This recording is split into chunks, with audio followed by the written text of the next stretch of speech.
Hello everyone. இதுக்கு முன்னாடி நம்ம நிறைய கிரைம் கேசஸ், கிரைம் நியூஸ் இந்த மாதிரி நிறையவே பார்த்துருப்போம். அதில் அதிகமாக நம்ம கேள்விப்பட்டது மாமியார் மருமகன் கூட ஒரு தவறான ரிலேஷன்ஷிப்பில் இருந்தாங்க, இல்லை மாமனார் மருமக கூட ஒரு தப்பான ரிலேஷன்ஷிப்பில் இருந்தாங்க. கடைசியாக அவங்களோட அந்த தவறான உறவு பற்றின விஷயம் வெளியே தெரிய வரும்போது அங்கே ஒரு கிரைம் நடந்திருக்கும். யாராவது ரெண்டு பேர் ஜெயிலுக்கு போவாங்க. உணர்ச்சியை சரியாக கண்ட்ரோல் பண்ணாமல் யார்கிட்ட அதை வெளிப்படுத்தணும்னு தெரியாம யார் கூட வேணும்னாலும் அந்த மாதிரி இருக்கலாம் அப்படின்னு நினைக்கக்கூடிய ஒரு சில ஜென்மங்கள் தான் இந்த மாதிரியான தவறுகளை செஞ்சுட்டு இருப்பாங்க. இங்க உறவுகளுக்கான இம்பார்ட்டன்ஸ் என்ன, அதை எப்படி மதிக்கணும், அதை எப்படி மெயின்டைன் பண்ணணும், இதை பத்தி எதையுமே அவங்க யோசிக்கிறதே இல்லை. மாமியார் தன்னோட மகளோட வாழ்க்கையை பத்தி கவலைப்படுறதும் இல்லை. மாமனார் தன்னோட மகனோட லைஃப்பை பத்தி யோசிக்கிறதே இல்லை. அவங்க நினைக்கிறது எல்லாமே தன்னோட தேவைகள், ஆசைகள், அதை ஃபுல்ஃபில் பண்ணால் போதும். இதை ஏன் நான் சொல்கிறேன்னா, இன்னைக்கு வீடியோவில் நம்ம பார்க்க போகிற சம்பவம் ரொம்பவே வித்தியாசமானது. அதே சமயம் கேட்குறதுக்கே அவ்வளோ கேவலமான ஒரு விஷயமா இருக்கும். எந்த ஒரு அம்மாவும் தன்னோட பையனுக்கு ஒரு கல்யாணம் பண்ணணும், வர்ற பொண்ணு அவனை நல்லா பார்த்துக்கணும், இப்படி தான் மோஸ்ட்லி ஆசைப்படுவாங்க. அதுக்கு ஏற்ற மாதிரி தான் பொண்ணும் பார்ப்பாங்க. ஆனால் இந்த கேஸில் வர்ற லேடி தன்னோட சந்தோஷத்துக்காக ஒரு பொண்ணை தன்னோட பையனுக்கு கல்யாணம் பண்ணி வச்சுருக்காங்க. இதனால் தன்னோட பையனோட லைஃபே ஸ்பாயில் ஆகுமே அப்படின்னு சொல்லி அவங்க ஒரு நிமிஷம் கூட யோசிக்கவே இல்லை. மாமியாரும் மருமகளும் 3 வருஷமாக அப்படி ஒரு அசிங்கமான ரிலேஷன்ஷிப்பில் இருந்திருக்காங்க. கல்யாணமாகி தனக்கு ஒரு பையன் இருந்தும் ஒரு லேடிக்கு இன்னொரு பொண்ணு மேலே ஆசை வருமா? இப்படி கூட மனுஷங்க இருக்காங்களா அப்படின்னு யோசிக்க தான் தோணுது. சரி வாங்க, இந்த சம்பவம் எங்கே நடந்துச்சு அப்படின்னு சொல்லி டீட்டெயிலாக பார்க்கலாம். அதுக்கு முன்னாடி நீங்கள் இன்னும் நம்ம சேனலை சப்ஸ்கிரைப் பண்ணலை அப்படின்னா மறக்காமல் சப்ஸ்கிரைப் பண்ணிக்கோங்க. இந்த வீடியோவுக்கு ஒரு லைக் பண்ணி எனக்கு ஒரு மோட்டிவேஷனை கொடுங்க. இந்த கேஸ் பற்றி நீங்கள் என்ன நினைக்கிறீங்கன்னு சொல்லிட்டு வீடியோவை ஃபுல்லாக பார்த்துட்டு மறக்காமல் கடைசியாக கமெண்ட்டில் சொல்லிட்டு போங்க. கொல்கத்தா டவுனில் ஒரு அமைதியான அப்பார்ட்மெண்ட்டில் ராஜீவ் அவங்க அம்மா ஒய்ஃப்னு சொல்லி ரொம்பவே சந்தோஷமாக வாழ்ந்துட்டுருக்காரு. ராஜீவ் ஒரு ஐடி கம்பெனியில் வேலை பார்க்குறாரு. ராஜீவோட அப்பா சின்ன வயசாக இருக்கும்போதே இறந்து போயிட்டாரு. அவங்க அம்மா சரிதா தான் இவரை வளர்த்தது, படிக்க வச்சது. இன்னைக்கு இவர் ஒரு நல்ல பொசிஷனில் இருக்கார் அப்படின்னா அதுக்கு முழுக்க முழுக்க காரணம் ராஜுவோட அம்மாவான சரிதா தான். அப்பா இல்லைங்கிற குறை தெரியாமல் சரிதா ராஜுவை வளர்த்துருக்காங்க. பையனுக்கு ஐடி கம்பெனியில் வேலை கிடைச்சதுமே அவங்களே சில மாதங்களுக்கு முன்னாடி பிரியாங்கிற பொண்ணை பார்த்து கல்யாணமும் பண்ணி வைக்கிறாங்க. ஆஃப்டர் மேரேஜ் ராஜு பிரியா கூட தன்னோட வாழ்க்கையை ரொம்பவே சந்தோஷமாக ஆரம்பிக்கிறாரு. சரிதாவும் பிரியாவும் வேலைக்கு போகிறாங்க. காலையில் சரியாக ஒரு 9 மணிக்கு ராஜு ஆஃபீஸ்க்கு கிளம்பி போனாருன்னா ஈவினிங் தான் வீட்டுக்கு வருவார். சரிதா பிரியா 2 பேருமே ராஜு வேலைக்கு போனதுக்கு அப்புறமா வேலைக்கு போவாங்க. ஒரு மாமியார் மருமக மாதிரி இல்லாமல் ரொம்பவே 2 பேரும் க்ளோஸ் ஃப்ரெண்ட்ஸாக இருந்திருக்காங்க. சரிதாவுக்கு 45 வயசாக இருந்தாலும் தன்னை எப்போவுமே இளமையாகவும் அழகாகவும் வச்சுக்கிறத ரெகுலரான ஒரு விஷயமா செஞ்சுருக்காங்க. ராஜுவோட ஒய்ஃப் பிரியாவும் ரொம்பவே அழகான ஒரு பொண்ணு தான். வீட்டில் அன்பா பாசமாக எல்லார் கூடயும் இருந்திருக்காங்க. கல்யாணம் ஆனதுக்கு அப்புறமா ராஜீவ் தான் சந்தோஷமாக இருக்க தான் நினைக்க ஆரம்பிக்கிறாரு. ஆனால் அது உண்மை இல்லை. கல்யாணத்துக்கு அப்புறமா பிரியாவுக்கும் ராஜுவுக்கும் இடையில ஒரு இடைவெளி தொடர்ந்துக்கிட்டே தான் இருந்திருக்கு. ஒரு கணவன் மனைவியா அவங்க வாழ ஆரம்பிக்கவே இல்லை. ஃபர்ஸ்ட் நைட்டில் கூட பிரியா ராஜு கிட்ட என்ன சொல்கிறானா, இப்போ எதுவுமே வேணாம், ஃபஸ்ட்டு நாம் ஒருத்தர் புரிஞ்சுக்கணும், அதுக்கப்புறமா லவ் பண்ணணும், அதுக்கப்புறம் தான் மற்ற எல்லாமே அப்படின்னு சொல்லி அவங்க சொல்கிறாங்க. ஃபர்ஸ்ட் நைட்டில் கூட பிரியா ராஜீவ் கிட்ட இப்போ எதுவுமே வேணாம், ஃபஸ்ட்டு நாம் ஒருத்தர் புரிஞ்சுக்கணும், அதுக்கப்புறமா லவ் பண்ணணும், மற்ற எல்லாமே அப்புறமா இருக்கட்டும் அப்படின்னு நான் நினைக்கிறேன்னு சொல்லியிருக்காங்க. நான் ஒருத்தரை லவ் பண்ணி தான் கல்யாணம் பண்ணணும் அப்படின்னு நினச்சேன். ஆனால் உங்கள் அம்மா உங்களை பற்றி நிறைய என்கிட்ட பேசுவாங்க. அதை எல்லாமே கேட்குறப்ப உங்களை கல்யாணம் பண்ணிக்கலான்னு எனக்கு தோணுச்சு. ஆனால் இது மட்டுமே ஒரு கணவன் மனைவிக்கு போதாதுன்னு நான் நினைக்கிறேன். நாம் 2 பேரும் ஒருத்தர் நல்லா புரிஞ்சுக்கிட்டு நம்மளோட வாழ்க்கையை ஆரம்பிக்கலாம். என்னோட ஃபீலிங்ஸ் உங்களுக்கு புரியும்னு நான் நினைக்கிறேன்னு சொல்லியிருக்காங்க. பிரியாவோட இந்த பேச்சு ராஜுவுக்கு ரொம்பவே பிடிச்சு போகுது. அவள் சொல்கிறது சரிதான், நாம் அவளை ஃபோர்ஸ் பண்ணக்கூடாது, விருப்பத்தோட எல்லாமே நடக்கணும் அப்படின்னு சொல்லி பிரியா கிட்ட இருந்து விலகியே இருக்காரு. ஆனா அப்ப அவருக்கு தெரியல பிரியா இப்படி சொல்றதுக்கு என்ன காரணம் அப்படின்னு சொல்லி. ஆனா போக போக அந்த விஷயம் அவருக்கு புரிய ஆரம்பிக்குது. காலையில வேலைக்கு போற ராஜு ஈவினிங் தான் வீட்டுக்கு வருவாரு.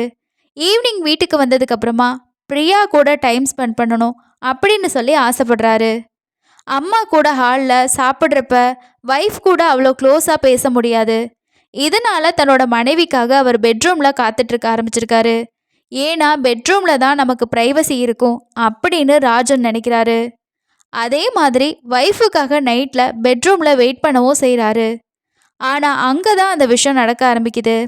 பிரியா சரிதா கூட தனியாக பேசுறது, கிச்சனில் ரொம்ப நேரம் டைம் ஸ்பெண்ட் பண்ணுறது, ராஜீவ் தூங்குனதுக்கு அப்புறமா தான் ரூம்க்கு வர்றது, இந்த மாதிரி பிரியா இருந்திருக்காங்க. தன்னோட கணவரான ராஜீவ் கூட டைம் ஸ்பெண்ட் பண்ணாமல் மாமியாரான சரிதா கூட சிரித்து சிரித்து பேசுறது, கிச்சனில் ரொம்ப நேரம் இருக்குது, ஒன்றா சேர்ந்து சாப்பிட்றது, மாமியாரோட ரூமில் சில நேரம் தூங்குறது, இப்படி தான் இவங்க இருந்திருக்காங்க. கல்யாணமாகி ராஜீவ் மேலே எந்த ஒரு இன்ட்ரெஸ்ட்டுமே பிரியாவுக்கு வந்த மாதிரியே தெரியல. ஒரு நாள் நைட்டு ராஜீவ் வீட்டுக்கு வந்து ரொம்ப நேரம் கழிச்சு தான் பிரியா வீட்டுக்கு வர்றாங்க. அப்போ பிரியாவை பார்த்து ராஜு என்ன கேட்குறாருன்னா, ஏன் இன்னைக்கு லேட்டு, வேலை டைம் முடிஞ்சு எப்போவோ வீட்டுக்கு வந்திருக்கணும், வெளியில் போகிறேன்னு ஏதோ என்கிட்ட சொல்லவே இல்லையே அப்படின்னு கேட்குறாரு. அதுக்கு பிரியா என்ன சொல்கிறாங்கன்னா, ரொம்பவே கூலாக, நான் உங்கள் அம்மா கூட ஷாப்பிங் போயிருந்தேன், அதுதான் லேட்டு, இதுக்கு ஏன் இவ்வளோ கேள்வி கேட்குறீங்க? மாமியாரும் மருமகளும் ஃப்ரெண்ட்ஸாக இருந்தாலும் உங்களுக்கு பிரச்சனை தானா? எத்தனை வீட்டில் போய் பாருங்க, மாமியார் மருமகளுக்கு இடையில எவ்வளோ சண்டை நடக்குதுன்னு. இதை தீர்த்து வைக்கிறதுலையே நிறைய ஹஸ்பண்ட் டயர்டாகி போயிடுறாங்க. ஆனால் இந்த வீட்டில் உங்களுக்கு அந்த டென்ஷனே இல்லைன்னு சொல்லிட்டு அவங்க அவங்களோட வேலையை பார்க்க போயிடுறாங்க. இதை கேட்ட ராஜுவுக்கு இது ஒரு சாதாரண விஷயமா தோணலை. ஏன்னா அன்னைக்கு பிரியாவோட நடத்தை ரொம்பவே வித்தியாசமாகவும் விசித்திரமாகவும் இருக்குது. இது ஏதோ தப்பாக இருக்குது. ஒரு ஒய்ஃபு எப்போவுமே ஹஸ்பண்டோட தான் வெளியில் போகணும்னு ஆசைப்படுவாங்க. புதுசாக கல்யாணம் ஆனால் நிறைய பேசணும், ஒருத்தர் தெரிஞ்சுக்கணும், இந்த மாதிரியெல்லாம் இருக்கும். ஆனால் பிரியா நம்ம கூட அந்த மாதிரி இருக்கவே இல்லை. இது ஏதோ தப்பாக இருக்குன்னு அவரோட மனசில் ஒரு எண்ணம் தோண ஆரம்பிக்குது. அடுத்த ஒரு சில நாட்களில் வீட்டில் அப்படி என்ன தான் நடக்குது அப்படின்னு நான் தெரிஞ்சுக்கணும், அப்போ தான் நம்மளோட சந்தேகம் எல்லாமே கிளியர் ஆகும் அப்படின்னு நினச்ச ராஜு ஒரு ஸ்பை கேமராவை வாங்கிட்டு வந்து வீட்டில் யாருக்கும் தெரியாமல் அதை ஃபிக்ஸ் பண்ணி வைக்கிறாரு. அந்த ஸ்பை கேமரா கிச்சனுக்குள்ளே என்ன நடக்குதுன்னு தெரிஞ்சுக்கிறதுக்காக அதோட டிரெக்ஷன்ஸை கரெக்டாக செட் பண்ணியும் வைக்கிறாரு. வீட்டுக்குள்ளே கேமரா வைக்கிறது தப்பு தான், ஆனால் அங்கே என்ன நடக்குதுன்னு நமக்கு தெரியாமல் அதை பற்றி யோசிச்சுக்கிட்டே இருக்கிறதுக்கு அதை தெரிஞ்சுக்கிறதுல எந்த ஒரு தப்பு இல்லைன்னு சொல்லி நினச்சி தன்னைத்தானே அவர் சமாதானமும் படுத்திக்கிறாரு. கேமரா ஃபிக்ஸ் பண்ணி வச்சதுக்கப்புறமா அன்னைக்கு நைட்டு வேலையை முடிச்சுட்டு வீட்டுக்கு வந்ததும் தன்னோட ரூமில் போயிட்டு அந்த கேமராவில் ரெக்கார்டான எல்லா ஃபுட்டேஜஸையுமே செக் பண்ணி பார்க்குறாரு. அந்த ஸ்க்ரீனில் பார்த்த அந்த காட்சி ராஜீவை ரொம்பவே ஷாக் ஆகுது. நம்ம அம்மாவா இப்படி பண்ணுறாங்க, நான் இதை அவங்கக்கிட்ட கொஞ்சம் கூட எதிர்பார்க்கவே இல்லையேன்னு மனசு உடஞ்சி அழுகிறாரு. அந்த வீடியோவில் கிச்சனில் பிரியாவும் சரிதாவும் ஒருத்தர் இறுக்கமாக கட்டிப்பிடிச்சுக்கிட்டு முத்தம் கொடுக்கறது, ஒருத்தர் இன்னொருத்தரோட ப்ரைவேட் பார்ட்ஸை தொடுறது, இந்த மாதிரியெல்லாம் பண்ணிகிட்டு இருந்திருக்காங்க. அது ஒரு மாமியார் மருமகள் உறவு மாதிரி இல்லாமல் அது ஓரின சேர்க்கையோட வெளிப்பாடாக இருந்திருக்கு. அவங்க 2 பேருமே சொல்லவே வாய்க்கூசுற எல்லா விஷயங்களையுமே செஞ்சிட்டு இருந்திருக்காங்க. அது எல்லாமே இந்த ராஜு ஃபிக்ஸ் பண்ணி வச்சுருந்த அந்த ஸ்பை கேமராவில் ரெக்கார்ட் ஆகிருக்கு. இதை பார்த்த ராஜுவுக்கு இது இப்போ தான் ஆரம்பித்த பழக்கமா அப்படிங்கிற மாதிரி நமக்கு தெரியல. ஏன்னா சரிதா தான் பிரியாவை மருமகளாக கூட்டிகிட்டு வந்தாங்க. முதல் நாள்லேருந்தே இவங்க 2 பேரும் ரொம்ப க்ளோஸாக தான் இருக்காங்க. ஸோ இது இப்போ இருந்து நடக்கிற ஒரு விஷயமே இல்லை, இதோட உண்மை என்னன்னு நான் தெரிஞ்சுக்கணும் அப்படின்னு சொல்லி ராஜு நிறைய பேர்கிட்ட விசாரிக்கவும் ஆரம்பிக்கிறாரு. சரிதா பிரியாவோட சோஷியல் மீடியா அக்கௌண்ட்டில் அவங்க ஷேர் பண்ண எல்லா ஃபோட்டோஸையும் செக் பண்ணி பார்க்குறாரு. அது மட்டும் இல்லாமல் தன்னோட அம்மா முன்னாடி வேலை பார்த்த இடம், அங்கே அவங்க கூட வேலை பார்த்த ஃப்ரெண்ட்ஸுன்னு எல்லார்கிட்டையுமே ராஜு விசாரிக்க ஆரம்பிக்கிறாரு. அப்படி விசாரிக்கும் போது தான் ராஜுவுக்கு ரொம்பவே ஷாக்கான நிறைய உண்மைகள் தெரிய வருது. கல்யாணமாகி சில வருஷங்கள்லேயே சரிதாவோட கணவர் இறந்து போகிறாரு. தன்னோட மகனை வளர்க்கணும், குடும்ப செலவுகளை கவனிக்கணும், அதனால நான் ஒரு வேலைக்கு போகணும் அப்படின்னு சொல்லி சரிதா முடிவு பண்ணுறாங்க. சரிதாவுக்கு சின்ன வயசுலேருந்தே பியூட்டிஷியன் அப்படின்னா ரொம்பவே பிடிக்கும். அதனால கொஞ்ச நாள் பியூட்டிஷியன் ரிலேட்டடாக சில விஷயங்களை கற்றுக்கிட்டாங்க. அதனால அவங்க என்ன பண்ணுறாங்கன்னா, ஒரு பார்லரில் ட்ரெயினியாக வேலைக்கு சேர்றாங்க. அங்கே ரொம்ப வருஷமாக வேலை பார்த்து எல்லா வேலைகளையுமே ரொம்பவே டேலண்ட்டாக கற்றுக்கவும் ஆரம்பிக்கிறாங்க. ஆரம்பத்தில் ட்ரெயினியாக ஜாயின் பண்ண சரிதா போக போக நிறைய விஷயங்களை கற்றுக்கிட்டு நல்ல ஒரு டேலண்டான பியூட்டிஷியனாகவும் மாறுறாங்க. ஸ்டார்டிங் ஸ்டேஜில் சேலரி கம்மியாக இருந்தாலும் போக போக சரிதாவோட சேலரி, அவங்க லைஃபு எல்லாமே மாறத் தொடங்குது. வருஷங்கள் இப்படியே ஓடி போகுது. ராஜுவும் வளர்ந்து ஸ்கூலு காலேஜ்னு அவரோட லைஃப்பும் போகுது. சரிதா கணவர் இல்லாமல் ஃபேமிலிக்காக ஓடிக்கிட்டே இருக்காங்க. அவங்களுக்கு இன்னொரு கல்யாணம் பண்ணணும், தன்னோட ஆசைகளை ஷேர் பண்ணுறதுக்கு ஒரு ஆண் வேணும் அப்படின்னு சொல்லி அவங்க நினைக்கவே இல்லை. இதெல்லாமே அவங்க பிரியாவை மீட் பண்ணுறதுக்கு முன்னாடி வரைக்கும் தான். 3 வருஷத்துக்கு முன்னாடி சரிதாவோட பியூட்டி பார்லரில் பிரியா வேலைக்கு சேர்ந்துருக்காங்க.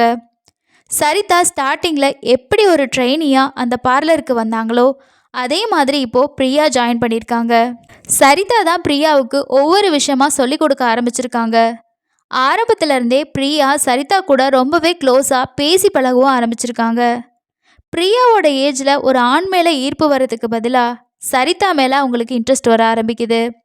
ஃபஸ்ட் டைம் பிரியா இதை பற்றி சொல்லும்போது சரிதாவுக்கு இது எல்லாமே புதுசாக இருந்திருக்கு. ஆனால் இத்தனை வருஷமாக கணவர் இல்லாமல் தனிமையில் இருக்கக்கூடிய தனக்கு பிரியாவோட அன்பும் அவங்களோட கேரிங்கும் ரொம்பவே புதுசாகவும் அதே சமயம் தேவைப்படக்கூடிய ஒரு விஷயமாகவும் தோணியிருக்கு. இதனால 2 பேரும் ஒருத்தரை ஒருத்தர் லவ் பண்ணவும் ஆரம்பிக்கிறாங்க. ஆனால் இந்த விஷயம் வெளியே தெரிஞ்சா இந்த சொசைட்டி இதை ஏற்றுக்காது, நம்மளை தப்பாக தான் பேசும், ரொம்ப நாள் இந்த ரிலேஷன்ஷிப்பை நம்மளால் மெயின்டைன் பண்ண முடியாது அப்படின்னு சொல்லி 2 பேரும் யோசிக்கிறாங்க. இது கூடவே பிரியாவோட வீட்டில் அவங்களுக்கு கல்யாண வயசு ஆகிருச்சுன்னு சொல்லி அலையன்ஸ் பார்க்கவும் ஸ்டார்ட் பண்ணுறாங்க. அப்போ தான் இந்த சரிதா ஒரு கொடூரமான பிளானை பண்ணுறாங்க. பிரியா தன்னோட இருக்கணும், யாருக்கும் எங்களை பற்றின சந்தேகம் வரக்கூடாது, அதனால தன்னோட பையனுக்கே பிரியாவை கல்யாணம் பண்ணி வச்சுட்டா பிரியா எப்போவுமே என் கூடவே இருப்பா அப்படின்னு சொல்லி சரிதா நினைக்கிறாங்க. பிரியா கிட்ட போய் என்ன சொல்கிறாங்கன்னா, நீ என்னோட பையனை கல்யாணம் பண்ணிக்கோ, அப்போ யாருமே நம்மளை பிரிக்க முடியாது, யாருக்கும் நம்மளை பற்றின உறவு பற்றின சந்தேகமும் வராது அப்படின்னு சொல்கிறாங்க. இதுக்கு பிரியாவும் உடனே ஓகேன்னு சொல்லிடுறாங்க.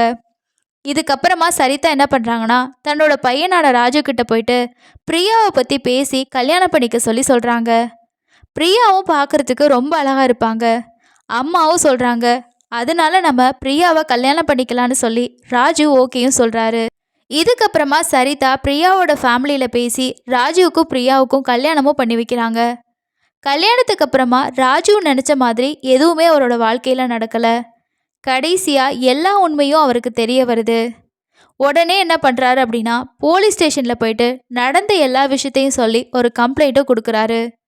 போலீஸ்க்கு இந்த கேஸ் ரொம்பவே ஆச்சரியமாகவும் அதிர்ச்சியாகவும் இருக்குது. போலீஸ் அவங்க 2 பேரையும் கூப்பிட்டு விசாரிக்கிறாங்க. சரிதாவும் பிரியாவும் நடந்த எல்லாமே உண்மைதான் அப்படின்னு சொல்லி ஒத்துக்கிறாங்க. அவங்க 2 பேருக்கு இடையில அந்த மாதிரி ஒரு ரிலேஷன்ஷிப் இருக்குது அப்படிங்கிறதையும் ஒத்துக்கிறாங்க.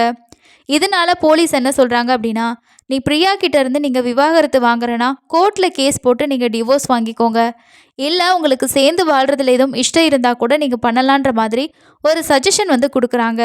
ஸோ இதனால் ராஜீவ் என்ன பண்ணுறாருன்னா, கோர்ட்டில் பிரியா கிட்டேருந்து தனக்கு டிவோர்ஸ் வேணும் அப்படின்னு சொல்லி ஒரு கேஸையும் ஃபைல் பண்ணுறாரு.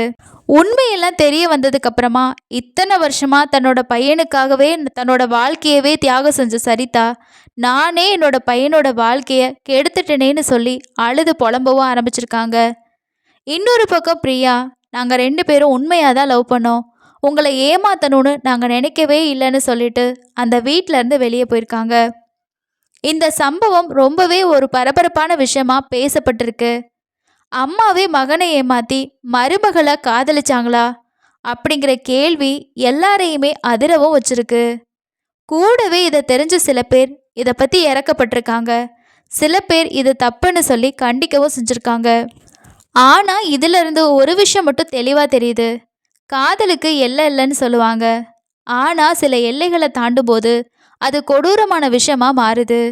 ஆனால் இதில் ஒரு நல்ல விஷயம், ஆரம்பத்திலேயே இந்த விஷயத்தை பற்றி ராஜுவுக்கு சந்தேகம் அதை அவர் கண்டுபிடிச்சதுனால விபரீதமான எந்த ஒரு விஷயமும் அங்கே நடக்கலை.